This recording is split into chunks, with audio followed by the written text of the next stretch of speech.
ধর্মগ্রন্থগুলোতে আমাদের নবীজির বর্ণনা।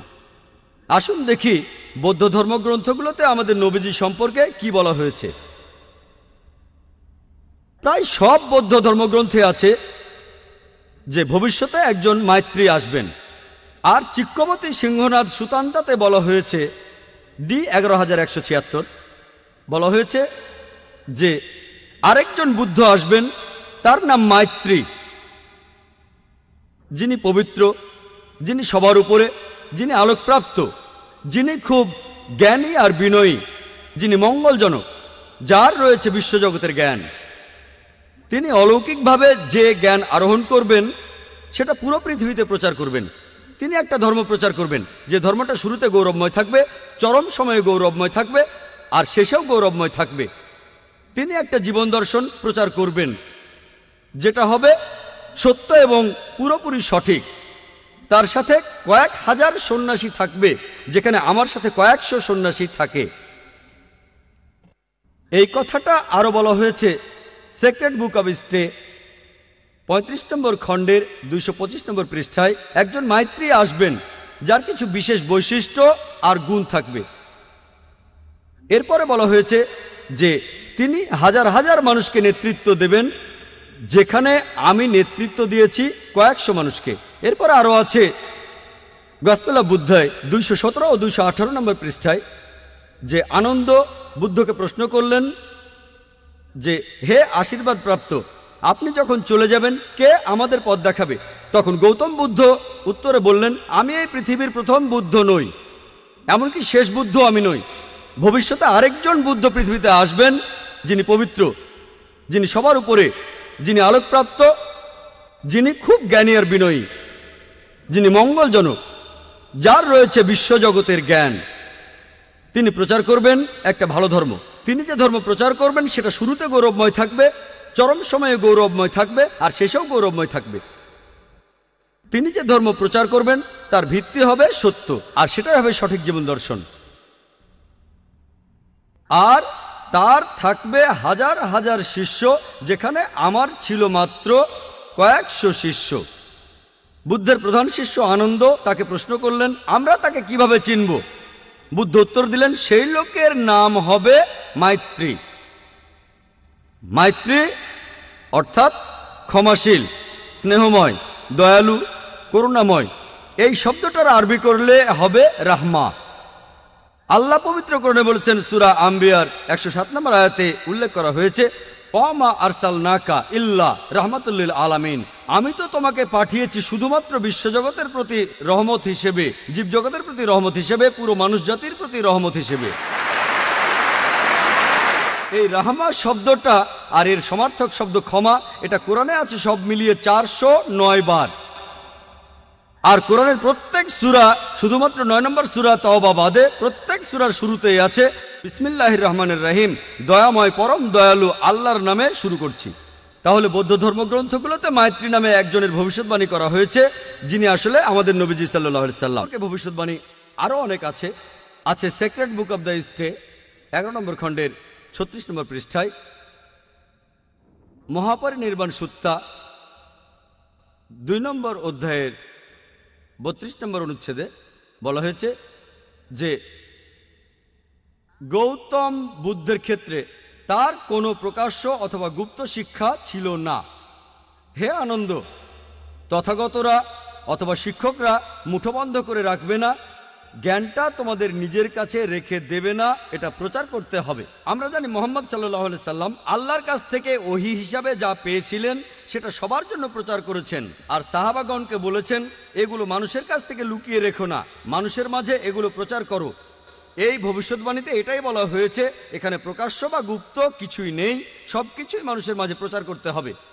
বৌদ্ধ ধর্মগ্রন্থে এরপরে আরো আছে sacred book of the stay 11 নম্বর খণ্ডের 97 নম্বর পৃষ্ঠায়, মহাপরিনির্বাণ সুত্তা 5 নম্বর অধ্যায়ের 36 পৃষ্ঠায় বলা হয়েছে যে গৌতম বুদ্ধের যেমন এক পরিচারক ছিল, অর্থাৎ প্রধান শিষ্য আনন্দ, একইভাবে মাইত্রীরও এক পরিচারক থাকবে। ইতিহাস থেকে আমরা জানি, নবীজি সাল্লাল্লাহু আলাইহি সাল্লামের সিরাত থেকে, যে আমাদের নবীজির পরিচারক ছিলেন হযরত আনাস রাদিয়াল্লাহু আনহু। তিনি ছিলেন মালিকের পুত্র, আল্লাহ তাকেও শান্তিতে রাখুন। আর হযরত আনাস রাদিয়াল্লাহু আনহু বলেছেন, আমার বাবা মা 8 বছর বয়সে আমাকে নবীজির হাতে তুলে দেন। তার মা নবীজিকে বলেছিলেন, হে আল্লাহর রাসূল, একে আপনার পরিচারক হিসেবে গ্রহণ করুন।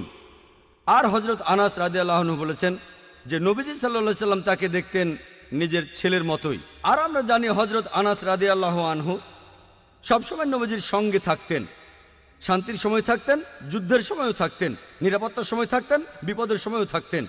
এভাবে আনন্দের সাথে তার তুলনা করা যায়।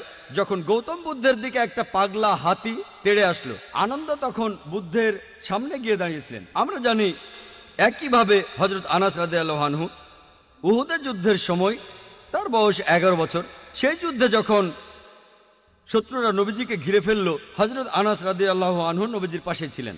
এরপর হুনাইনের যুদ্ধে তার বয়স যখন 16 বছর, শত্রুপক্ষের তীরন্দাজরা নবীজিকে ঘিরে ফেলল, তখনও হযরত আনাস রাদিয়াল্লাহু আনহু নবীজির পাশে ছিলেন। এভাবে আনন্দের সাথে তাকে তুলনা করা যায়। বুদ্ধের দিকে পাগলা হাতি তেড়ে এলে আনন্দ দাঁড়িয়েছিলেন বুদ্ধের সামনে গিয়ে। তাহলে এই ভবিষ্যৎবাণীটাও সত্য হয়েছে যে মাইত্রীর এক পরিচারক থাকবে। এরপর আরও আছে গসপেল অফ বুদ্ধাতে 214 নম্বর পৃষ্ঠায় যে এই যে মাইত্রী আসবেন, অন্য যে বুদ্ধ আসবেন, তার 6টা গুণ থাকবে। প্রথমটা হচ্ছে তিনি আলোকপ্রাপ্ত হবেন রাতের বেলায়। 2 নম্বর, আলোকপ্রাপ্ত হওয়ার পরে তিনি উজ্জ্বল হবেন। 3 নম্বর, তিনি স্বাভাবিকভাবে মারা যাবেন। 4 নম্বর, তিনি রাতের বেলায় মারা যাবেন। 5 নম্বর, মারা যাওয়ার সময় তিনি উজ্জ্বল হবেন। আর 6 নম্বর হচ্ছে তিনি মারা যাওয়ার পরে তাকে এই পৃথিবীতে আর কখনো সশরীরে দেখা যাবে না। এই 6টা গুণাবলী পাওয়া যায় শুধুমাত্র আমাদের নবীজি মুহাম্মদ সাল্লাল্লাহু আলাইহি সাল্লামের মধ্যেই। আমরা জানি যে নবীজি প্রথম ওহী তিনি পেয়েছিলেন রাতের বেলায়। আর পবিত্র কোরআনে সূরা দুখানের 2 ও 3 নম্বর আয়াতে উল্লেখ করা হয়েছে। এছাড়াও সূরা কদরের 1 নম্বর আয়াতে আছে যে কোরআন নাজিল হয়েছিল মহিমান্বিত রাতে। এরপরে আছে তিনি উজ্জ্বল হবেন। আমরা জানি যে আমাদের নবীজি তখন উজ্জ্বল হয়েছিলেন, আলোকিত হয়েছিলেন। এরপরে আছে তিনি স্বাভাবিকভাবে মারা যাবেন। আমরাও জানি নবীজি স্বাভাবিকভাবে মারা গিয়েছিলেন। 4 নম্বর, তিনি মারা যাবেন রাতের বেলায়। আর আয়েশা রাদিয়াল্লাহু আনহার বলা হাদিস থেকে আমরা জানি যে নবীজির ঘরে প্রদীপে কোনো তেল ছিল না, তিনি পাশের বাড়ি থেকে তেল ধার নিলেন।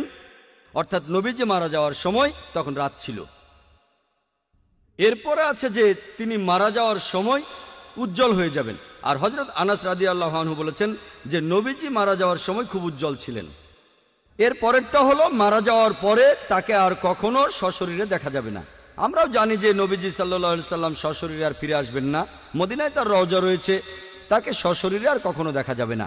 বৌদ্ধ ধর্মগ্রন্থে উল্লেখ করা এইসব কথা, এগুলো শুধুমাত্র নবীজি সাল্লাল্লাহু আলাইহি সাল্লামের বেলাতেই খাটে। বৌদ্ধ ধর্মগ্রন্থে এছাড়াও বলা হয়েছে the secret book of the stay 10 নম্বর খণ্ড 68 নম্বর পৃষ্ঠা বলা হয়েছে যে তথাগতরা তারা শুধু প্রচার করবে।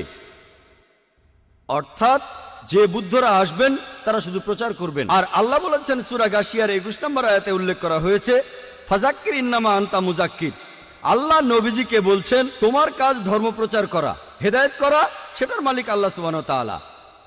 এছাড়াও আছে secret book of the stay 10 নম্বর খণ্ড 67 নম্বর পৃষ্ঠায় যে স্বর্গে যেতে হলে তোমার ভালো কাজগুলোরও প্রয়োজন হবে, তোমার ভালো কাজগুলোরও প্রয়োজন হবে তুমি যদি স্বর্গে যেতে চাও।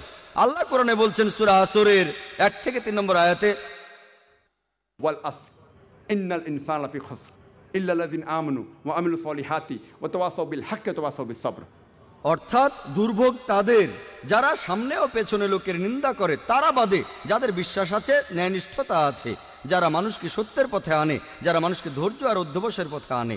বেহেশতে যাওয়ার জন্য একটা শর্ত হলো আমালিস সলিহাত, ন্যায়নিষ্ঠতা, যে কথা বৌদ্ধ ধর্মগ্রন্থ আছে। এছাড়াও ধম্মপটে উল্লেখ করা আছে মাত্তই সুত্তা 151। এখানে সর্বশেষ বুদ্ধ বা মাইত্রীর বর্ণনা দেওয়া আছে। বলা হয়েছে তিনি হবেন মানুষ জাতির প্রতি করুণা, তিনি হবেন ভদ্র, তিনি হবেন মানুষের জন্য দৃষ্টান্ত, তিনি হবেন দয়ালু, আর তিনি হবেন সত্যবাদী। এই সব কথাগুলো খাটে শুধুমাত্র সর্বশেষ ও চূড়ান্ত নবী মুহাম্মদ সাল্লাল্লাহু আলাইহি সাল্লামের বেলায়। এই হলো সংক্ষেপে বৌদ্ধ ধর্মগ্রন্থে মোহাম্মদ সাল্লাল্লাহু আলাইহি ওয়াসাল্লামের বর্ণনা।